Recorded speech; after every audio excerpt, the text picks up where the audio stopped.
Hi friends, ಇವತ್ತು ನನ್ನ ಎರಡನೇ ತಮ್ಮ ಬೆಂಗಳೂರಿಗೆ ಹೋಗ್ತಾ ಇದ್ದಾನೆ. ಏನಕ್ಕೆ ಅಂದರೆ ನಾಳೆ ಅವನಿಗೆ ಫ್ಲೈಟ್ ಇದೆ. ಗ್ವಾಲಿಯರ್ಗೆ ಹೋಗ್ತಾ ಇದ್ದಾನೆ. ಅವ್ರ ಅಕ್ಕನ ಮೀಟ್ ಮಾಡೋದಕ್ಕೆ. ಮೀನ್ಸ್ ನಮ್ಮೆಲ್ಲರ ದೊಡ್ಡ ಅಕ್ಕ, ಅವ್ರನ್ನ ಮೀಟ್ ಮಾಡೋಕ್ಕೆ ಹೋಗ್ತಾ ಇದ್ದಾನೆ. ಯಾಕೆಂದರೆ ನನ್ನ ತಮ್ಮನ ಎಕ್ಸಾಮ್ ಮುಗೀತು. ಹಾಗಾಗಿ ಅಲ್ಲಿ ಸ್ವಲ್ಪ ನಮ್ಮ ಅಕ್ಕನ ಜೊತೆ ಟೈಮ್ ಸ್ಪೆಂಡ್ ಮಾಡೋಕ್ಕೆ ಹೋಗ್ತಾ ಇದ್ದಾನೆ. ಈಗ ಗ್ವಾಲಿಯರಲ್ಲಿ ಸಿಗದೇ ಇರೋದನ್ನ ಇಲ್ಲಿಂದ ತಗೊಬರೋಕ್ಕೆ ಹೇಳಿದ್ರು, ಲಿವಿಸ್ಟಾ ಕಾಫಿ ಪುಡಿನ. ಹಾಗಾಗಿ ನಾನೀಗ ತರಕ್ಕೆ ಹೋಗ್ತಾ ಇದ್ದೀನಿ. ಐಟಮ್ ತರೋಕ್ಕೆ ಜೊತೆಗೆ ನನ್ನ ಫ್ರೆಂಡ್ನು ಕರ್ಕೊಂಡು ಹೋಗ್ತಾ ಇದ್ದೀನಿ.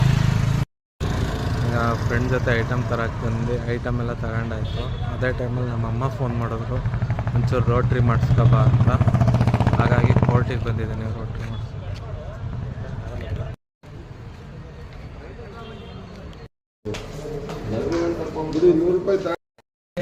ಟೈಪಿಂಗ್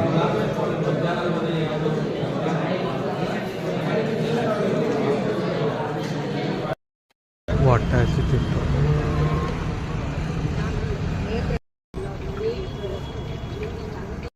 ಫ್ರೆಂಡ್ಸ್, ನಾನು ಈಗ ಕುಷ್ಕ ತಿನ್ಕೊಬಂದ್ವಿ. ಒಂಚೂರು ಚೆನ್ನಾಗಿತ್ತಿಲ್ಲ. ಬರೀ ಇದು ಕುಷ್ಕ ಕೊಡಿ ಆದರೆ ಪಲಾವ್ ತಿಂದಂಗಾಯ್ತು.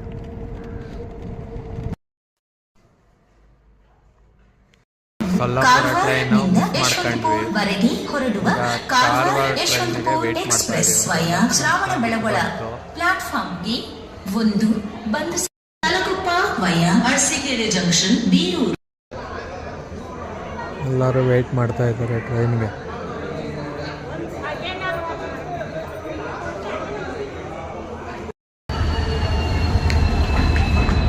ಟ್ರೈನ್ ಬಂತು.